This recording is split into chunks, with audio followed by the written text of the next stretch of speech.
আসসালামু আলাইকুম। আমি আপনাদের আজকে দেখাবো কিভাবে একটি গার্মেন্টস তৈরি করা হয়, এই বডিটা কিভাবে তৈরি হয় এটা আপনাদের আজকে দেখাবো।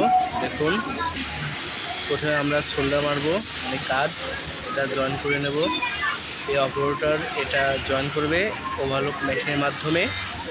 তো দেখুন কিভাবে জয়েন করে, এবং বিভিন্ন একটা গার্মেন্টস বা একটা পোশাকের বিভিন্ন পার্ট থাকে।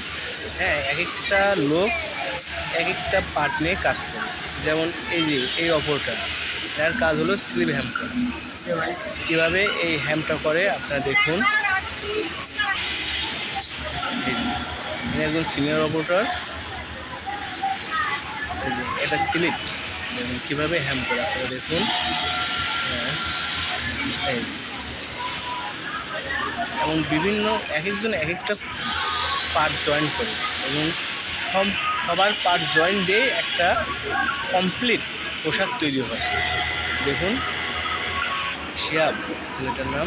এটা এবার গলা, আমরা বাংলাতে বলি গলা, আর ইংলিশে বলি নেক। দেখুন এই অপারেটর এই ফ্যাটলক মেশিনের মাধ্যমে এই গলাটা তৈরি করছে। দেখুন কীভাবে তৈরি করছে। ইনি অনেক সিনিয়র অপারেটর। এনার পার আওয়ার টার্গেট প্রতি ঘন্টায় 300 পিস টার্গেট। দেখুন এই মেশিনের মাধ্যমে কীভাবে গলাটা জয়েন করে, বলে গলা বা নেক কীভাবে জয়েন করে। নেক একটু ইয়ে করে দেখান, মানে আমরা যেভাবে ধরি এটা মানে কমপ্লিট করার পর ওইটা একটু দেবেন। এরপরে এটা আরেকজন অপারেটর ওটাকে টপ স্টিচ দেবে প্লেন মেশিনের মাধ্যমে। ওটা আপনারা দেখাবো, দেখেন কিভাবে এটা হয়। এই যে দেখেন নেকের গেটা করো। এই যে অপারেটর, এর কাজ হলো ওটাকে টপ স্টিচ দেয়, মানে সেলাই সুন্দর করে এটা জয়েন করা, যেন ওটা খুলে না যায় এবং খারাপ না হয়। দেখুন কীভাবে সেলাই করে। এমন সারাদিন যতক্ষণ অফিস লাগে ততক্ষণ এভাবেই কাজ করবে। যে মেয়েটা, এটা হলো শোল্ডার, দ্বিতীয় শোল্ডার। প্রথম শোল্ডার দেখলাম প্রথমে, এবার এটা দ্বিতীয় শোল্ডার, মানে দ্বিতীয় কাজ জয়েন করবে। এরপর এই শোল্ডারটা যেন খুলে না যায়, এই জন্য ওখানে একটা টাক দেওয়া হয়। এবার দেখেন মেন লেভেল, মানে সাইজ থাকে লেভেলের সাথে, যেমন স্মল, মিডিয়াম, লার্জ, এক্সেল, বিভিন্ন সাইজ আছে। এই সাইজ দেখে দেখে এই অপারেটর এই লেভেলটা লাগে, এবং প্রতি ঘন্টায় ওই 250-300 পিস লেভেল লাগে। দেখুন কীভাবে প্লেন মেশিনের মাধ্যমে এটা জয়েন করা হয়। এই মেশিনটার নাম হলো প্লেন মেশিন। এই যেটা ওভারলোক, এই মেশিনটার নাম হলো ওভারলোক। এখানে স্লিপ জয়েন করা হয়। এই অপারেটর ভাইটা স্লিপ জয়েন করবে। আমরা বাংলাতে যাকে বলি হাতা, হাতা জয়েন। এই যে দেখুন স্লিপ বা হাতা, মানে এটা ওনার টার্গেট প্রতি ঘন্টায় 110 পিস, মানে দুইটা হাতা লাগাবে প্রত্যেকটা ঘন্টায় 110 পিস। এমন এক একজন অপারেটর এক একটা অংশ নিয়ে কাজ করছে। যেমন এনে দেখেন, এনে হলো কাজ করছে ওয়েস্ট, বলে মাজা। মাজার এখানে এক ধরনের মোবিলিয়ন টেপ আছে, যা জয়েন করলে মানে বড় হবে, ছোটো হবে, টানলে বাড়বে কমবে। এই অপারেটরের কাজ এটা। এর টার্গেট প্রতি ঘন্টায় 70 পিস বা 80 পিস এটা জয়েন করানো। কীভাবে প্লেন মেশিনের মাধ্যমে এটা জয়েন করা হয়। এখানে মূলত গার্মেন্টসের 3 ধরনের মেশিন ইউজ করা হয়: ফ্যাটলক, প্লেন মেশিন, ওভারলক। এই যে এটা ওভারলক মেশিন। দেখছেন, ওভারলক মেশিন দিয়ে এর টার্গেট প্রতি ঘন্টায় 80 পিস। এবার আমরা সাইড সেম, যে আমাদের সাইডে যে শেপ থাকে সাইড সেম, আমরা এখন সাইড সেম জয়েন করি। সাইড কোথায় সাইড বলে, এবং কীভাবে সাইড জয়েন করে।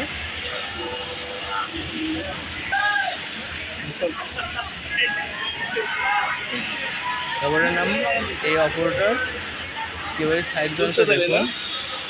বড়, বিশাল বড় বড়, এটা অনেক কষ্ট হয়ে যায়। এটা প্রতি ঘন্টায় 50 পিস, 2 সাইড করে 50 পিস টার্গেট দেওয়া লাগে।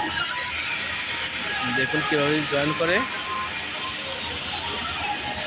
আসলে কী বলবো, গার্মেন্টসের চাকরি অনেক কষ্ট।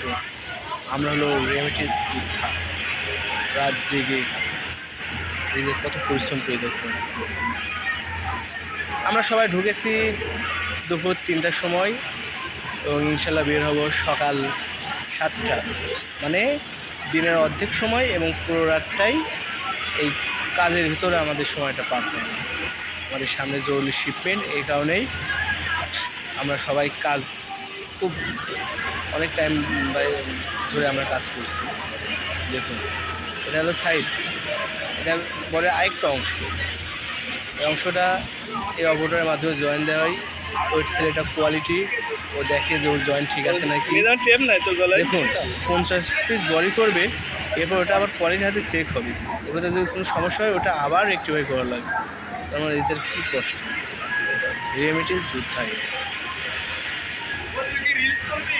দেখুন এরপরে বিভিন্ন প্রসেস বা অংশ একে একে একটা মেশিনের পর একটা মেশিন, একটা মেশিনের পর একটা মেশিন করে এটা তৈরি হচ্ছে, একটা অংশ একটা মেশিনে তৈরি হচ্ছে।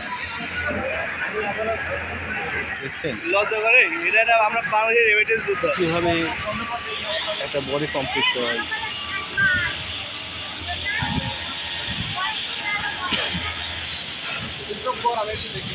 আমরা সবাই মিলেমিশে সুখে দুঃখে সবাই সুন্দরভাবে কাজ কাম করি। দেখুন আজকে আপনাদের জন্য এই ভিডিওটা বানালাম। আপনারা দেখুন গার্মেন্টস কী। আপনারা অনেক বাংলাদেশের মানুষ আছে যে গার্মেন্টস সম্পর্কে অনেক নেগেটিভ ধারণা আছে, আসলে তাদেরই বলতে চাই এটা সম্পূর্ণই আপনাদের মাইন্ড সেট আপ, যে আসলে গার্মেন্টস সম্পর্কে খারাপ কিছু নেগেটিভ মাইন্ড চিন্তা করা উচিত না। কারণ এই যে এরা এই ভাই বোনেরা সকাল বিকাল রাত সব সময় কাজের উপর থাকে যেন দেশটা ভালোভাবে চলে। আমরা কিন্তু বাংলাদেশে যে ডলার বাইরে থেকে আনে তার ভাগে কিন্তু এই গার্মেন্টস রপ্তানি করে আমরা এই ডলারগুলো আনি। এই ডলারের মাধ্যমে আমাদের দেশটা আমরা সবাই ভালো থাকতে পারি। এই দেখুন এই লেভেল লাগে, নাম care level, plain machine join করা হয়। এই কেয়ার লেভেলে এখানে সাইজ থাকে, বিভিন্ন ইনস্ট্রাকশন থাকে বাইরেদের, ওই অনুযায়ী এই লেভেল আইনে এটা লাগানো হয়। এবং সর্বশেষ যেটা, এটা হলো বটম, ওরা বলে বটম বা বডি হ্যান্ড। বটম মানে তলদেশ, আমাদের নিচে গেঞ্জির নিচে যেই অংশটা থাকে বডি, এটা দিয়েই শেষ কমপ্লিট। এটা করলে একটা গার্মেন্টস কমপ্লিট হয়ে যায়। আমাদের লাস্ট মেশিন দেখুন কীভাবে, এর টার্গেট প্রতি ঘন্টায় 110 পিস। চিন্তা করুন 16-17 ঘন্টা একভাবে 110 পিস করে টার্গেট দেওয়া লাগে, তারপর এদের মুখে হাসি পাবে, এরা কত উৎফুল্ল, ভালো লাগে। ভিডিওটি সবাই দেখবেন, শেয়ার করবেন। প্রথম ভিডিও, একটু এমন হলে সবাই ক্ষমা করে দিন। এর আগে কখনো ভিডিও করার এক্সপিরিয়েন্স নাই তো, তাই একটু এমন হতে পারে।